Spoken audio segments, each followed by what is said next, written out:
لڑنے جھگڑنے کے عادی ہیں اور عداوت اور دشمنی اور انتقام پر اترتے تھے تو زندگی لگا دیتے تھے۔ دنیا کی کوئی ایسی کمی خامی نہیں جو ان لوگوں کے اندر موجود نہ ہو۔ ایسے لوگ اب ایمان قبول کر کے جب اسلام میں داخل ہو گئے، اب اللہ کا فرمان اترتا ہے، اولین مخاطب اس کو سمجھتے بھی ہیں اور سمجھ کر اس پر کیسا عملی نمونہ پیش کیا۔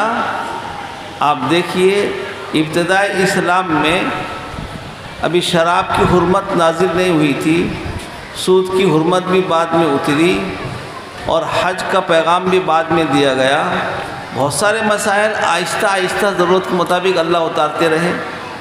پہلے مزاج بنایا اللہ نے، اور نبی صلی اللہ علیہ وسلم کی صحبت ان کو حاصل ہوئی، ان کا دل بنا اور دل اس کو تسلیم اور قبول کرنے کے لائق بنا، نبی کی تربیت سے، نبی کی صحبت سے، نبی کی محبت سے، نبی کی عقیدت سے۔ جب بیٹے کو باپ سے محبت ہوتی ہے تو لات کھانے کو بھی تیار ہے، شاگرد کو استاد سے محبت ہوتی ہے تو شاگرد جو ہے تمام اس کے دھتکارنے کو، ناراضگی کو، ڈانٹنے کو، مارنے پیٹنے کو سب کو گوارا کر لیتا ہے۔ پہلے ہوتا تھا، آج کل مشکل ہو گیا ہے۔ اور جب مرید کو شیخ سے محبت ہوتی ہے تو اس کے گھر کے اندر سے نکلے ہوئے نالی کا اندر بھی رہنا اس کو گوارا ہے اور دروازے میں پڑے رہنا بھی گوارا ہے، صرف محبت اور عقیدت کی وجہ سے۔ لکھا ہے حضرت تھانوی رحمۃ اللہ علیہ کے یہاں، ان کے ایک بہت عقیدت مند مرید تھے اور بڑے تعلیم یافتہ تھے، سرکاری اونچے درجے کی ملازمت بھی کرتے تھے، لیکن حضرت کے یہاں ایک معمول تھا، اصول تھا، ضابطہ تھا، چلتے تھے۔ تو کچھ ضابطے کے الٹا ہوا تو حضرت نے کہا کہ تم یہاں سے چلے جاؤ، یہ دروازے کے باہر پڑے رہے، جانے کو تیار نہیں۔ کسی نے کہا، حضرت نے کہا چلے جاؤ، چلے جانا چاہیے۔ کہا کہ حضرت کی حکومت اندر ہے، حضرت نے مجھے باہر کر دیا، اب باہر میری مرضی ہے، میں یہیں پڑا رہوں گا، اپنی دنیا میں پڑا رہوں گا، میں یہ در چھوڑ کر کہاں جاؤں گا، یہ در چھوڑ کر جاؤں گا کہاں، مجھے کہاں چین ملے گا، مجھے کہاں سکون ملے گا۔ یہ محبت کی وجہ سے یہ انہوں نے نمونہ پیش کیا۔ جب نبی صلی اللہ علیہ وسلم کی صحبت میں اٹھ بیٹھ کر ان کی تربیت حاصل کر کے صحابہ کے دل میں اللہ کی محبت اللہ نے اپنے نبی کے ذریعے سے سنایا کہ ایمان جب تمہارے اندر آ گیا، اب آگ میں جلا دیے جاؤ تو ایمان کا سودا مت کرو، تمہیں قتل کر دیا جائے ایمان کا سودا مت کرو، تمہیں گرم ریت پر لٹایا جائے ایمان کا سودا مت کرو، پتھر تمہارے اوپر رکھ کر طرح طرح کی ایذائے تکلیفیں پہنچائی جائے ایمان کا سودا مت کرو۔ یہ کیسے ان کے اندر آئی یہ بات میرے بھائیوں، اللہ اکبر کیا کہنا۔ ایسے صحابہ اور صحابیات اس دور میں گزرے ہیں، ان کے تکلیف کو سن کر ہمارے رونگٹے کھڑے ہو جاتے ہیں۔ بعض لوگ کا دماغ بھی معاف ہو جاتا ہے، کیا کیا تکلیفیں برداشت کیے، صرف اسلام میں داخل ہونے کی وجہ سے، اللہ کو ایک اور اکیلا کہنے کی وجہ سے، کوئی اور جرم نہیں۔ ایسے خالق و مالک سے رشتہ جوڑ رہے ہیں جس کے قبضے میں زمین ہے، جس کے اختیار میں ہوا ہے، جس نے ساری دنیا کا نظام چلا رکھا ہے، اگر وہ چاہتا وہیں ان کو تہس نہس کر دیتا اور اپنے چاہنے والے کو چمکا کے دکھا دیتا، اگر وہ چاہتا ہوا روک کر انہیں موت کے گھاٹ اتار دیتا اور اپنے چاہنے والے کو نجات دے دیتا، لیکن دستور ایسا نہیں ہے اللہ کا۔ اللہ آزمائش کے راستے سے گزارتے ہیں اور پھر آگے جا کر آدمی کھرا یا کھوٹا ہونا اس کا ثابت ہوتا ہے۔ ہمارے ساتھ تو کچھ بھی آزمائش نہیں ہے، کوئی آزمائش نہیں میرے بھائیوں۔ اللہ کہتے ہیں وَلَنَبْلُوَنَّكُمْ بِشَيْءٍ مِّنَ الْخَوْفِ وَالْجُوعِ وَنَقْصٍ مِّنَ الْأَمْوَالِ۔ اللہ اکبر۔ آزمائیں گے اللہ تعالیٰ۔ کیسے آزمائیں گے؟ مال میں کمی دے کر آزمائیں گے، حالات دے کر آزمائیں گے، بیماری دے کر آزمائیں گے، مصائب چاروں طرف سے گھیر لیں گے، اللہ کی آزمائش آئے گی۔ اب اللہ آزمائش کے ساتھ دیکھتے ہیں میرا بندہ میری محبت میں جمع ہوا ہے یا ادھر سے ادھر ہو جاتا ہے۔ ایک اللہ کے نیک بندے برابر اللہ کو پکارتے ہیں، آواز آتی ہے تمہارا پکارنا ہمیں قبول نہیں ہے، تو جو ساتھ میں خادم ہمیشہ رہتا ہے وہ بھی آواز کو کسی طرح سن لیا، کہا کہ حضرت برسوں سے آپ اللہ کو پکار رہے ہیں اور آواز آتی ہے کہ تمہارا پکارنا قبول نہیں ہے، پھر آپ وہی کام میں لگے ہوئے۔ بس یہ کہنا ان کا تھا، انہوں نے کہا کہ بھائی بتاؤ اللہ کے در کے علاوہ کوئی اور در ہے تو بتاؤ۔ ہمارا تو کام ہے صدا لگانا، ہمارا کام ہے آواز لگانا، ہمارا کام ہے مانگنا، ہمارا کام ہے رونا اور دھونا۔ یہ کون کرے گا؟ جس کو اللہ سے محبت ہوگی وہی کرے گا، جس کو اللہ سے محبت نہیں ہوگی، جس کا ایمان اللہ پر نہیں ہوگا وہ اس کو گوارا نہیں کرے گا، وہ در در بھٹکتا رہے گا۔ شکر ادا کرو اللہ کا، میں بھی کرتا ہوں، آپ بھی کرو کہ اللہ نے اپنے فضل سے اپنا ایمان، اپنے اوپر ایمان ہمیں نصیب فرمایا اور اپنی محبت ہمیں عطا کیا، جس کے وجہ سے ہم دین کے جلسے میں بیٹھے ہیں، جس کے وجہ سے نماز میں کھڑے ہوتے ہیں، جس کے وجہ سے رمضان کا روزہ رکھتے ہیں، گرمی کے بھوک پیاس کو برداشت کر لیتے ہیں۔ یہ صرف اللہ کی محبت میں تو کرتے ہیں، اور کسی کوئی دوسری لالچ ہے کیا؟ لالچ اگر ہے بھی کوئی برا نہیں۔ ہم 2 رکعت نماز پڑھ کے یہ لالچ رکھتے ہیں کہ اللہ اس 2 رکعت نماز کی برکت سے میرا فلاں مسئلہ حل کر دیں گے، کوئی حرج نہیں، کوئی حرج نہیں۔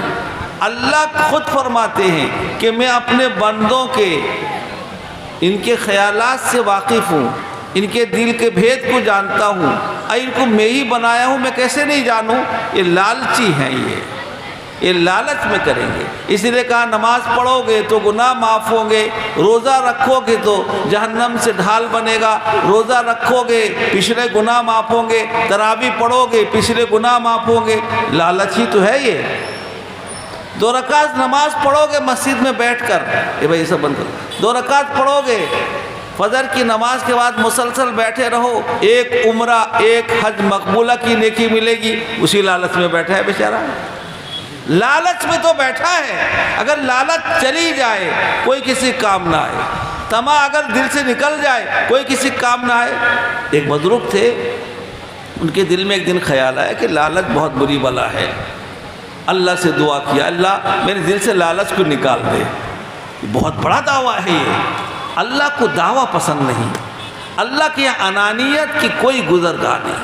اللہ تواضع کو پسند فرماتے ہیں، اللہ نرمی کو پسند فرماتے ہیں۔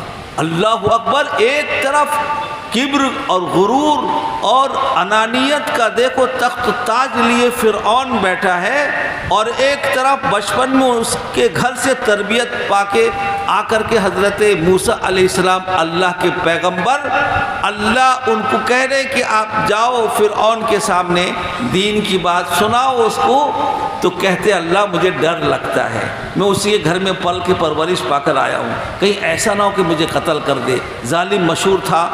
اللہ نے کہا کہ پرواہ مت کرو، نرم انداز سے بات کرو اور جاؤ، تمہارے لیے چند معجزات دیے جا رہے ہیں، یہ تم چکمک اس کو دکھاؤ، اور یاد رکھ لو ہماری مدد و نصرت تمہارے ساتھ ہے۔ نبی کا سب سے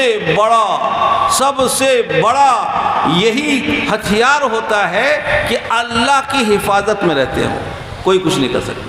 دیکھو آقا محمد مصطفیٰ صلی اللہ علیہ وسلم سے لوگوں نے کتنی دشمنی کی، کیا نہیں کیا، کانٹے بچھائے، اوجڑی ڈالے، سب کچھ کیا، لیکن سامنے آ کر کسی کو ہاتھ لگانے کی مجال نہیں ہوئی، کسی کو ہاتھ لگانے کی مجال نہیں ہوئی۔ اللہ کے حفاظت میں ہیں، اور اللہ کا ایک نظام ہے، اللہ کا ایک دستور ہے۔ تو نبی کو اللہ نے کہا کہ آپ لوگوں تک یہ بات پہنچا دو کہ نبی کے ذریعے اللہ کی طرف سے جو بات آ رہی ہے، جو فرمان اتر رہا ہے، اس کے مطابق سب کو چلنا ہے۔ تو صحابہ رضی اللہ عنہم عربی زبان والے تھے، عربی سمجھتے تھے، قرآن جو دستور حیات ہے اس کو بھی سمجھتے تھے۔ تو آیت نازل ہوئی شراب کی حرمت۔ اس وقت جو لوگ تھے جسے چائے پیتے ہیں نا، چائے کی طرح شراب پینے کا عادی تھے،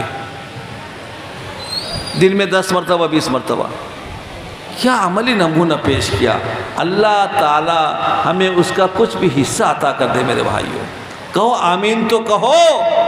ارے جب شراب کی حرمت نازل ہوئی، اللہ کے نبی نے اعلان کروایا، جس کے ہاتھ میں گلاس تھا وہ نیچے ڈال دیا، اور جس کے منہ میں گھونٹ چلا گیا تھا حلق کے نیچے نہیں اتارا، باہر نکال دیا کہ اللہ کا حکم آ گیا، شراب پینا حرام ہے۔ آپ نمونہ دیکھ لو روزے کے اندر، جب اللہ کا بندہ ہم اور آپ اللہ کی تابعداری کرنے پر آتے ہیں، رمضان کا بابرکت مہینہ ہے اور اللہ نے منع کیا ہے دن میں کھاؤ پیو مت، روزہ رکھو، نفسانی خواہشات پوری مت کرو۔ اور جب اس کو ماننے پر اللہ کا بندہ آتا ہے، کیسا نوجوان ہے، البیلا نوجوان ہے، چلبیلا نوجوان ہے، نماز کا کوئی پابند نہیں، لیکن روزہ رکھ لیا ہے، گھر کے اندر اکیلا ہے اور اس کے پاس اس کی پاکیزہ بیوی بھی موجود ہے، لیکن کیا مجال ہے جو اس سے مل لے؟ نہیں مل سکتا۔ اللہ نے منع کیا ہے، ماننے پر آیا تو ایسا مانا۔ پیاس سے باہر سے آیا، تڑپ رہا ہے، ہونٹ اس کے سوکھ رہے ہیں اور لیٹ گیا ہے کہ سکھ ہو رہا ہے بیچارہ۔ کسی نے کہا کہ بھائی روزہ تم کو لگ گیا ہے کیا، لو ایک گھونٹ پانی پی لو۔ کہا کہ نہ، میری جان چلی جائے گی، میں پانی نہیں پی سکتا۔ کیوں؟ میرا روزہ ہے، میرے اللہ نے حکم دیا ہے، اپنے نبی کے ذریعے پیغام دیا ہے کہ رمضان کا جب چاند دیکھ لو، روزہ رکھنا شروع کرو تو دن میں کھانے پینے سے رک جاؤ، رک جاتا ہے۔ صحابہ رضی اللہ عنہ نے جو نمونہ پیش کیا، شراب کی حرمت اتری تو جہاں ہے وہی پھینک دیا، تجارت کا مال لائے وہی بہا دیا۔ یہی اللہ کو بہت پسند ہے میرے بھائی۔ ہر زمانے میں اللہ یہی چاہتے ہیں ہم سے اور آپ سے، ہر ایک ماننے والے سے۔ جو نہ مانے، اللہ کی دنیا ہے، فمن شاء فلیؤمن ومن شاء فلیکفر۔ اللہ بڑے بے نیاز ہیں، اللہ بڑے بے نیاز ہیں۔ اللہ کو اس کی حاجت نہیں کہ لوگ دین پر چلنے والے بن جائے، حاجت تو ہم کو ہے کہ ہم دین پر چلیں گے، عمل کریں گے تو اللہ کی بنائے ہوئے مہمان خانہ جنت میں پہنچیں گے، جہاں منچاہی زندگی ملے گی۔ اگر نہیں چلیں گے تو اللہ کے بنائے ہوئے جیل خانہ سخت ترین عذاب میں جا کر کے مبتلا ہو جائیں گے، جہنم میں چلے جائیں گے۔ میرے بھائیوں، جو قرآن کریم عربی میں اترا، بتاؤ تو اس کو ہم اور آپ کیا سمجھیں گے؟ عرب زبان کے علاوہ جو اور جتنے لوگ دنیا میں ہیں وہ کیا سمجھیں گے؟ جن کی زبان بھی عربی ہے وہ بھی سمجھنے سے قاصر ہیں، اور وہ بھی اللہ کے نبی صلی اللہ علیہ وسلم کے بتائے ہوئے ترجمے کے مطابق سمجھتے ہیں۔ منمانی اگر سمجھیں گے تو گڑبڑ ہو جائے گا۔ آپ دیکھ لو شان نزول آتا ہے، یہ آیت کہاں اتری، کیوں اتری، یہ بھی آتا ہے، کس موقع سے آیت اتری، اس میں اللہ کا کیا فرمان ہے۔ ہمیں کچھ پتہ ہے؟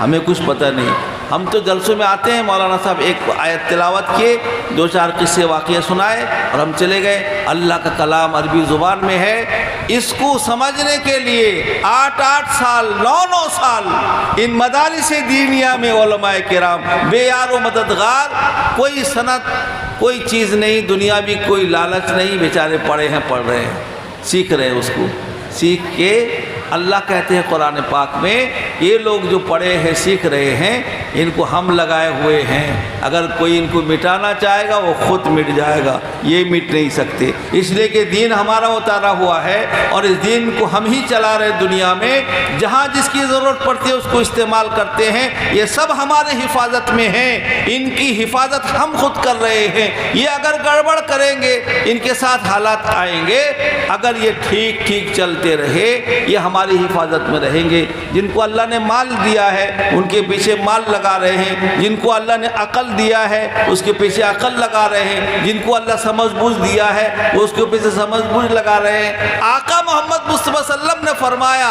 میرے بھائیوں اس کو نوٹ کر لو، لکھ لو، آقا کا فرمان ہے، میرے آقا محمد مصطفیٰ صلی اللہ علیہ وسلم کا فرمان ہے کہ تم یا تو عالم بن جاؤ، یعنی علم دین کے حاصل کرنے والے، حامل بن جاؤ، عالم دین بن کر لوگوں کو دین تک پہنچاؤ، یا تو پھر تم متعلم بن جاؤ، یعنی بس زندگی بھر علم حاصل کرتے رہو۔ بڑے بڑے عالم اپنے آپ کو یہی کہتے ہیں میں تو طالب علم ہوں، بڑی فضیلت ہے کہ یا تو پھر عالموں کی بات سننے والے بن جاؤ، جو بات سنائیں ان کو غور سے سنو، عمل کرو، جو بات سنائیں غور سے سنو۔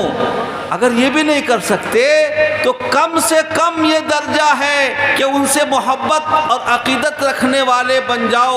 ہو سکتا ہے محبت عقیدت کی وجہ سے حشر کے افراتفری کے موقع پر یہی حافظ قرآن کام آ جائیں، یہی عالم دین کام آ جائیں۔ کیوں؟ میرے آقا محمد مصطفیٰ صلی اللہ علیہ وسلم کا فرمان ہے کہ حشر کا میدان بپا ہوگا، افراتفری میں لوگ ہوں گے، گنہگار لوگ ایک طرف کھڑے ہوں گے، اہل علم علماء کرام کو اللہ مقام دیں گے، کہیں گے اے عالموں کی جماعت، دنیا میں تم نے سوکھا پھیکا کھا کر، لوگوں کی کڑوی کسیلی بات سن کر میرا دینی علوم حاصل کیا تھا، خود نماز پڑھے، لوگوں کو دین کی دعوت دیے، کیا تمہیں اس لیے ہم نے یہ سب دیا تھا کہ تم اکیلے جنت میں چلے جاؤ؟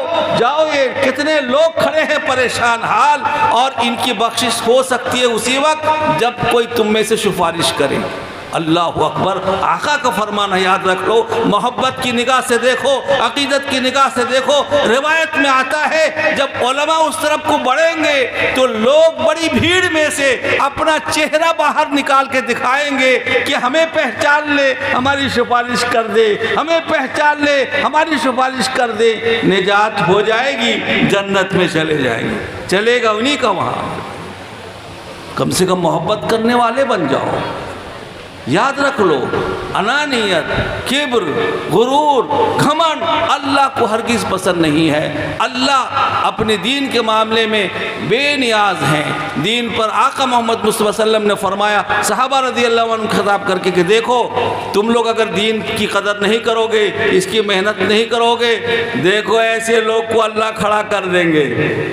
ہاتھ ڈالا ایک صحابی کے کندھے پر، وہ حضرت سلمان فارسی، فارس سے آئے ہوئے، اجمی ہیں، عربی زبان نہیں، ان کے کندھے پر ہاتھ ڈالا، کہا ایسے لوگ سے اللہ دین کا کام لے لیں گے۔ میرے بھائیوں، اس دینی مجلس سے، اس مدرسہ مدینۃ العلوم کے اس جلسے سالانہ سے آپ ایک چیز لے کر جاؤ کہ اللہ کے لیے علماء کرام سے رابطے میں رہو، دینی معلومات حاصل کرو۔ دینی جو دین ہے وہ قرآن پاک مکمل دین ہے، وہ عربی زبان میں ہے، علماء اس کو سیکھتے ہیں، حاصل کرتے ہیں، محنت کرتے ہیں۔ ہم بے نیاز ہو کر تجارت کر رہے ہیں، کھیتی باڑی کر رہے ہیں، سب میں لگے ہوئے ہیں، وہ دن رات بیٹھ کے مسائل اور تمام چیز کو نکال رہے ہیں اور ہم سامنے حلوہ پیش کرتے ہیں، ہم اس کو اختیار کر کے زندگی گزارتے ہیں۔ ان کی قدر کر لو۔ اور یہ علماء ان مدارس دینیہ میں تیار ہوتے ہیں۔ میرے بھائیوں، یہ مدارس دینیہ اسی طرح عام عوام کے چندے پر چلنے کے لیے ہمارے بزرگوں نے، اکابرین مخلصین نے یہی سلسلہ قائم کیا، جو اس طرح سے چلائے جاتے ہیں اور چلتے ہیں تو علماء پیدا ہو رہے ہیں۔ دیکھو کتنے حفاظ یہاں تیار ہو گئے، اور ان دنوں میں کتنے حفاظ مدرسوں میں آئے، سب لاک ڈاؤن شٹ ڈاؤن کے زمانے کے ہیں۔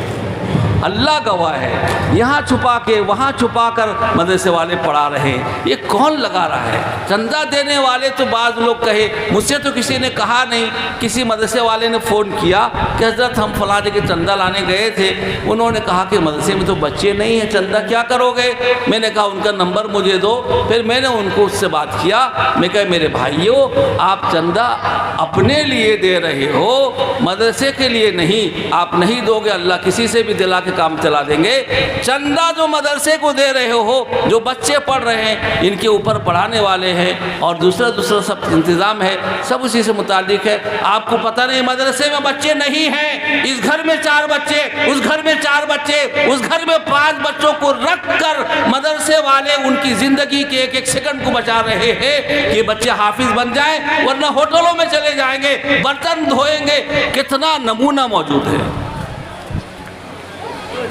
کوشش کر کے بیچارے چل رہے ہیں. میں نے کہا کوئی کہتا نہیں ہے, کوئی ایک آدھ بندہ کمزور کم فہمی کو جسے کہہ دیا ہوگا, کوئی حرج نہیں. دینے والے تو ایسے ہیں کہ آپ علماء کرام پریشان ہوں گے. آپ بتائیے, ہم ان کی مدد کرنا چاہتے ہیں. مدارس میں ایک صاحب مجھ سے ملے کہ اس وقت مدارس میں بہت پیسے کی ضرورت ہے, اور آپ بتائیے کچھ لوگوں کو اس کی اہمیت بتائیے. صاحب ثروت مالدار ہیں, کوئی عالم علماء نہیں, مدرسے والے نہیں. ایسے لوگ دنیا میں ہیں, تبھی تو کام چلتے, اتنے بڑے بڑے مدارس چلتے ہیں. تو میرے بھائیوں, اللہ تعالیٰ نے فرمایا نبی جو تم کو دیں, یعنی دین کے اعتبار سے, ہر اعتبار سے تم اس کو لو, اس پر عمل کرو, اور وہ سب عربی میں ہے. اور عربی کا علم اس مدارس دینیہ سے لوگ بچے حاصل کرتے ہیں, علماء تیار ہوتے ہیں, ہم تک آپ تک دین پہنچاتے ہیں. قرآن پاک اور حدیث شریف سب عربی میں ہے. کیسے سمجھیں گے ہم؟ سمجھانے والوں سے رابطے میں رہو, مدارس کی قدر کرو اور اپنے آپ کو پہچانو. بابرکت مہینہ رمضان کا آ رہا ہے, اس کے دن میں روزہ رکھو, یہ اور رات میں تراویح کی نماز, تہجد کی نماز پڑھو, قرآن پاک کی تلاوت کرو. ماحول کو بنانے اور سنوارنے کی کوشش کرو. جب تک ہم کوشش نہیں کریں گے ماحول سدھرے گا نہیں. زیادہ دیر بولنے کی ضرورت نہیں. مہمان خصوصی تشریف لا چکے ہیں شاید اسٹیج پر, اور دستار بندی بھی ہوگی. یہاں کے محتمم صاحب عزیز محترم جناب مولانا الیاس صاحب بیچارے انتھک محنت کر رہے ہیں. ان کے ساتھ جو دوسرے اساتذہ ہیں وہ بھی اسی طرح محنت میں لگے ہوئے ہیں, اور الٹی کے لوگ اس ادارے سے اور تمام دینی اداروں سے محبت کرتے ہیں. سب جگہ دیتے لیتے بھی رہتے ہیں. میں اپنے یہاں بھی اعلان کرتا ہوں کندراپاڑا میں کہ بھائی جو بھی مدرسے والے آئیں, یا ضرورت مند آئیں, یا پریشان حال آئیں, جو اللہ آپ کو دیا اپنے حیثیت کے مطابق دے دو. یہ مت کہو کہ مجھے میں یہاں دیتا ہوں, وہاں کیوں دوں, فلاں کرتا ہوں, فلاں. جو آئیں, جو اللہ حیثیت دیا ہے آپ دے دو. اللہ آپ کے یہاں برکتوں کا نزول فرمائیں گے. تجربہ کر کے دیکھ لو. اللہ تعالیٰ عمل کی توفیق عطا فرمائے, دین پر چلنا آسان فرمائے, اس مدرسے کو اور تمام مدارس دینیہ کو ترقی سے مالا مال فرمائے. وآخر دعوانا ان الحمد للہ رب العالمین. اگر ویڈیو اچھی لگی تو لائک کریں اور تمام دوستوں کو شیئر کریں.